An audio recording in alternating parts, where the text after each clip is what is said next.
Hi, my name is Amanda Oakleaf. I am owner, head baker, decorator of Amanda Oakleaf Cakes in Winthrop, Massachusetts, where we do custom cakes of all kinds. Wedding cakes, birthday cakes, sculpted cakes, anything you can think of, we can make it into a cake. And today I will be talking to you about cake decorating. So we have our airbrushed cake, and now we're going to add a ribbon around the base and a little bow in the front. So we have our color, we're going to give it a little bit of a knead, and we want to sprinkle a little cornstarch so that'll keep it from sticking to the table. And we're going to roll out a long strip. So start with the shape that we want. We want a long ribbon. Okay. So that should be long enough to wrap around the cake. We have this fancy tool, it's a scissoring roller cutter, and it allows you to cut a strip very easily. To make it look like fabric, we have another roller that has a zigzag edge that will add stitch marks. You could also add polka dots. You could also have a texturing mat to give different looks to your ribbon. Okay. And then to glue it onto the side, we have a mixture of water and meringue powder.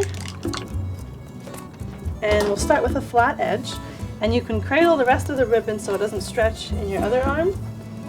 And then just apply it with your other hand as you spin it around. And then when you get to the end, you can use your exacto tool and cut the long one right where it meets. There'll be a little bit of a seam, but we can cover that up with the bow. So that's our ribbon. And then to make the bow, so those are extras, you want to cut out a shape where it's skinnier in the middle and wider where the bow edges would be, and then a little bit skinnier towards the middle again. So it's kind of like an untied bow tie. Yeah, that looks how I like it. And then we want a little bit of glue in the middle here because that's where the two ends are going to stick together. And then I also like to glue a little bit on the outside of these because that's where they're going to scrunch up into a bow. So put that in the middle, and the other one, a little bit of glue. And then you want to scrunch it up as if it was tied, and you can create a couple folds to make it look like it is fabric. And give it a good pinch.